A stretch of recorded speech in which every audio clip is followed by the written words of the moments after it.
कहानी का शीर्षक है सडाम एक नवीनीकरण। अखबार वाले ने जो ही अखबार बालकनी में फेंका, लपक कर उठा लिया अजय प्रताप ने। वहीं परे बेंत के सोफे पे धम से धंस गए और जल्दी जल्दी उसके 8वें पन्ने के एडिटोरियल की तरफ उसे पलटते हुए बढ़ने लगे। आज इतना उत्तेजित उत्साहित होकर एडिटोरियल पेज को देखने के लिए क्यों है अजय प्रताप? ऐसा क्या पढ़ना चाहते हैं वो उस पन्ने में, मानो लेख पहले से पता हो। पहली बार उन्होंने कुछ छपने दिया था लिखकर, पहली बार। कितनी कोशिशें की थी इसके लिए, कितना दौरा था आर्याव्रत अखबार के ऑफिस से लेकर उसके प्रेषक तक अपने लेख को छपवा लेने की मंजूरी लेने के लिए।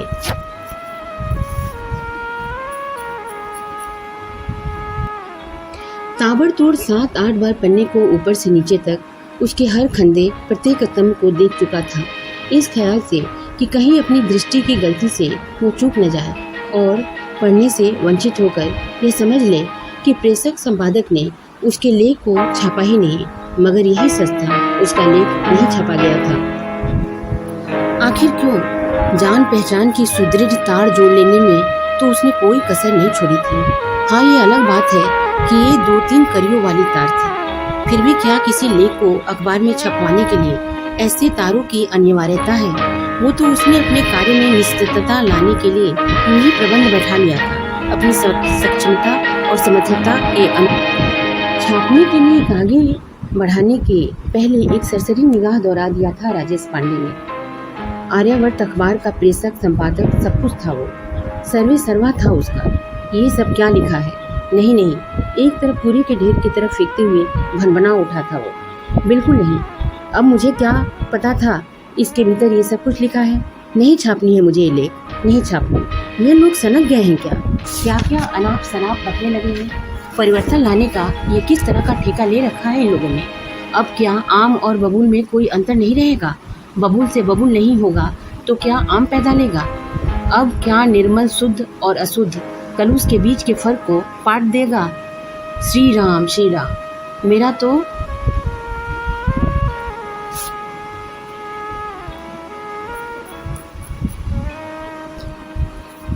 मेरा तो इस शुद्ध अशुद्ध, निर्मल और कलुष बीच के फर्क को पाट देने के विचार पर ही दिमाग भनभना उठा है। फिर से कहने लगा, श्री राम श्री राम। मेरा तो इस पन्ने के छूने मात्र से धर्म नष्ट हो गया। मैं जानता हूँ इसमें लिखे गए शब्दों से कुछ भी बदलने वाला नहीं है, मगर इस तरह की चेष्टा कोई कर भी कैसे सकता है? और वो डॉक्टर अजय प्रताप, वो तो एडवोकेट विजय प्रताप सिंह का लड़का है ना। वो ऐसी जहर बोने की दुस्साहसपूर्ण प्रयत्न करना चाह रहा है। मैं तो शायद अपने मस्तिष्क को इस तरह से भिनभिना कर यातना देने के लिए तैयार भी ना हुआ होता अगर उसे मेरे पास महेश तिवारी ने न लाया होता। उसे तो लिखने पढ़ने से कोई सरोकार है नहीं, सो समझता भी होगा कि किसकी सिफारिश लेकर आया है। ऐसा कहकर दुत्कार दिया होगा शायद राजेश पांडे ने मेरी सोच को। अजय प्रताप अखबार को कई परतों में मोड़ते हुए सोचने लगे।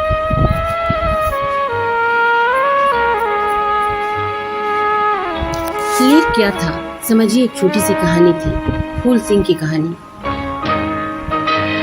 अजय प्रताप मानो अपने लेख में लिखे हुए हर पंक्ति को याद करने लगे। मुझ में व्याप्त अंतर्विरोध के कारण जो अंतर्विवाद उस दिन हुआ, उसने मेरे भीतर और बाहर जो आंदोलन पैदा किया था, उसी के बहुत ही कठिन कंटीले भरे रास्ते से होकर मंजिल पर पहुंचकर जो अंजाम होना था या होता, उसी का आगाज था वो लेख। अपने 14 साल के बच्चे सुशांत को लेकर आया था फूल सिंह मेरे पास, मेरे क्लिनिक पर। यूरिनेशन में प्रॉब्लम था उसके, उसी के इलाज के लिए। वो स्वयं भी डॉक्टर था, सर्जन था वो। प्रिस्क्रिप्शन पेपर पर बच्चे के बाप का नाम, यानी कि अपना नाम लिखवाया उसने, फूल सिंह। जैसा नाम वैसा काम। उस पर एक नज़र डालकर फुसफुसाया मैं। बिल्कुल गोरा चिट्टा, सुंदर सजीला नौजवान। सुशांत को एग्जामिन करते करते मैं बच्चे को बहलाने के लिए इधर उधर की बातें करने लगा। बातों बातों में उसकी निश्चल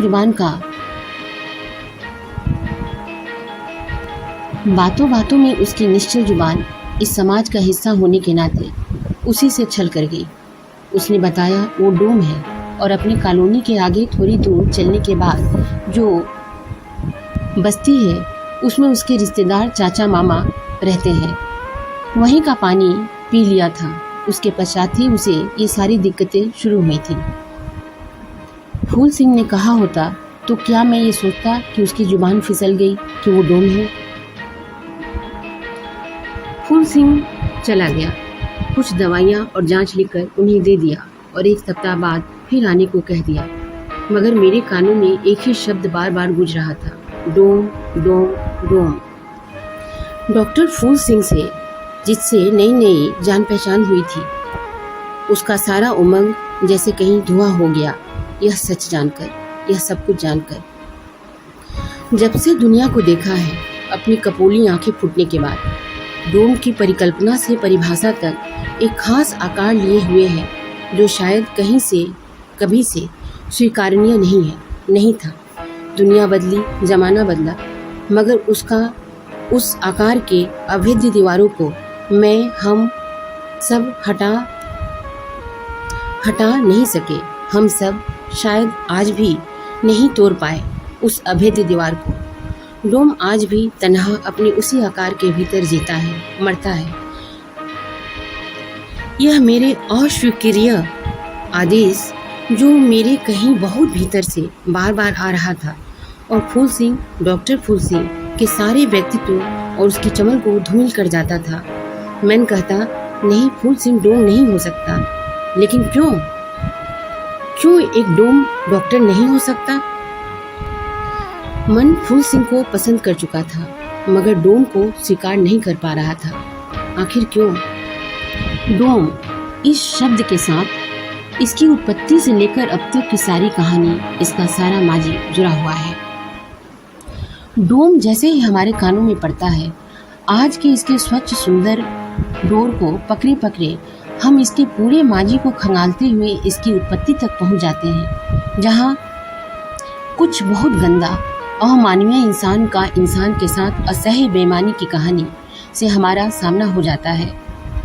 विडंबना और दुर्भाग्य देखिए इसकी कि इसे हम तब पूरी तरह नकार देते हैं, स्वीकार नहीं कर पाते सहजता से, सुगमता से, आज के स्वच्छ सुंदर रूप के बावजूद, जबकि हम भी जानते हैं कि इसके यानी डोम के जन्म में इसका कितना अनुदान रहा था, या अपने ऐसे जन्म के लिए जिम्मेदार ये नहीं है, ये खुद नहीं है।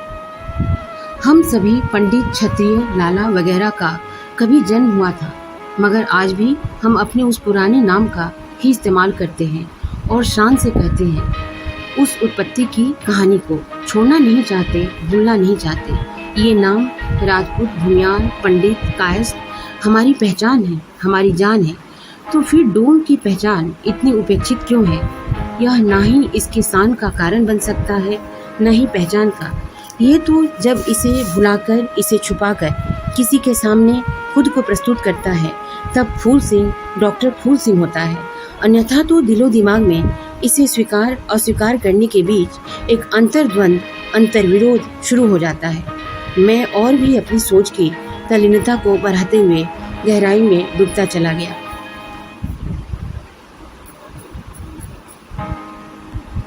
आखिर क्यों? मेरे मन के इस अंतर्विरोध ने अचानक से एक विचार को जन्म दिया। संगीत की तरह एक शब्द फूट पड़ा, सडाम। हाँ, क्यों ना हम इस डोम शब्द को ही बदल दें, एक नया सुंदर नाम दे दें इसको, सडाम। स सुंदर, स समान, स साथ। एक स उपसर्ग से सारा मंजर खूबसूरती का आलम लिए क्या मन में नहीं उतर जाएगा? कहना चाहिए, क्या नहीं उतर पाएगा? इसका नाम सडाम कर देने से लेकर जेहन में व्याप्त हो जाने तक एक लंबा समय तो लगेगा। हमारी धीरता उसे भी पार कर लेंगे, मगर क्या उसके बाद मेरे मन का अंतर्विरोध समाप्त हो जाएगा?